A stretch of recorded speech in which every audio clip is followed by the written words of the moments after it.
Hey, so I'm going to carry on with my story now, my book, The Aftermath, and I read the part where we was in the bed and breakfast and sharing a toothbrush and being one of the happiest days of my life. And this is the next morning where a place came available in the refuge and our mission to get there.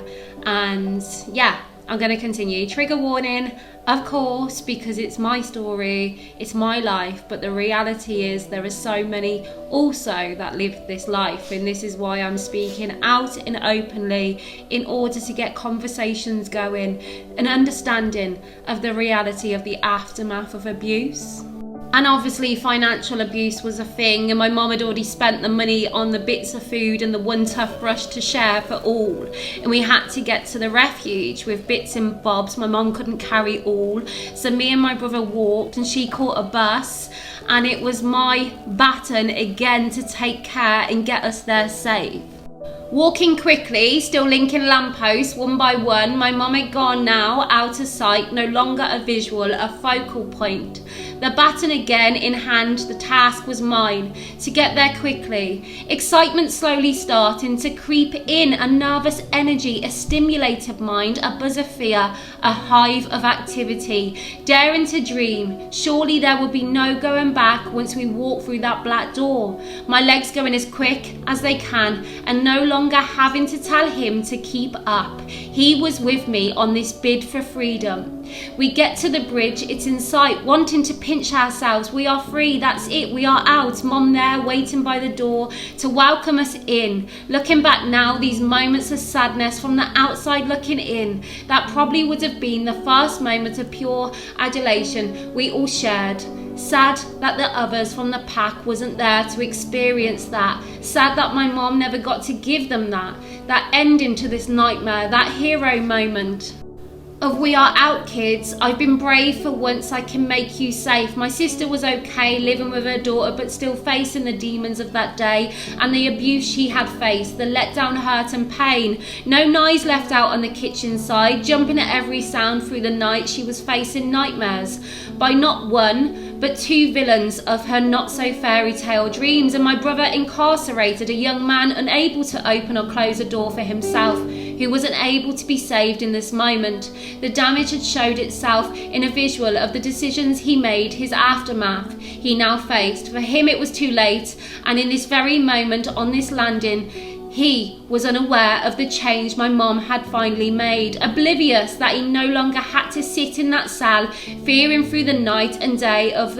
what that pack had to face with him no longer there and gone away. There are no words that could ever explain the anxious but relaxed, automatic switch of emotions I felt upon that door closing that day, thinking in my mind, hot to cold, changing temperatures can make you weak, make you poorly and catch a cold. For I believe these extreme changes in fear to relief, content to extreme, battles of the mind, anxiety to still, frozen to the core yet sprinting out of sight, they create a poorly in our minds, a brokenness, a one of a kind, a glitch that can prevent our shine. But I also believe one we can fix in time by slowly understanding that this is us, this is because of the extremes we faced and that we were shown. It's not something we can ever change, for inside, for this will always be my story, but owning these battles and seeing them and accepting my wounds rather than protecting myself in hiding them away is my new game. The game that will allow me to see in these times when I go to that ditch where the wounds weep,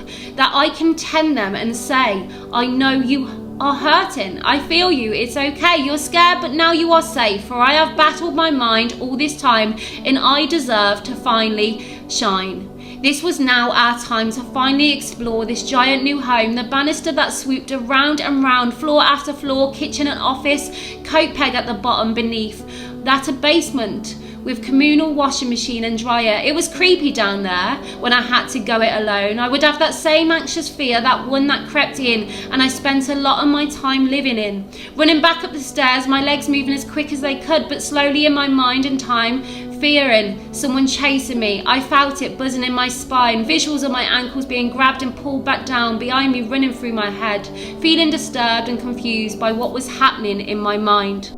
But the reality is, this wasn't just a teen fearing a ghoul or a ghost, an innocent moment of fear. This was in fact a once common occurrence I lived and feared not long ago within my not so happy home. See, these moments, these visuals would only start to grow, branches setting roots within, laying foundations, not remaining in my past, but evolving from that first seed planted. They would continue to grow.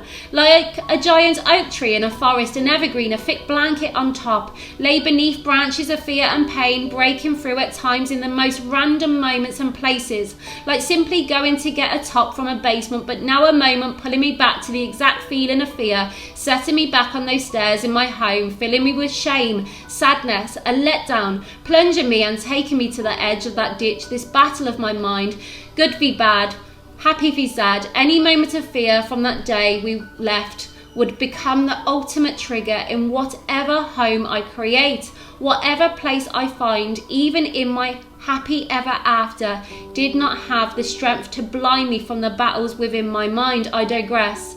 See, I'm trying to spill out years of silence and fear to embrace, to speak up, to not be silent and no longer hide away, whilst also trying to show the depths of this constant battle that a survivor will face within the aftermath of domestic violence, and how we can start to separate that pain and hurt from our hearts just by simply no longer being the silent and unknown, because I believe that keeps us locked in, these branches smothering our voice and hearts, digging deeper and deeper, leaving us stuck in one spot, stuck in the past, a moment in time, and stopping us from moving forward.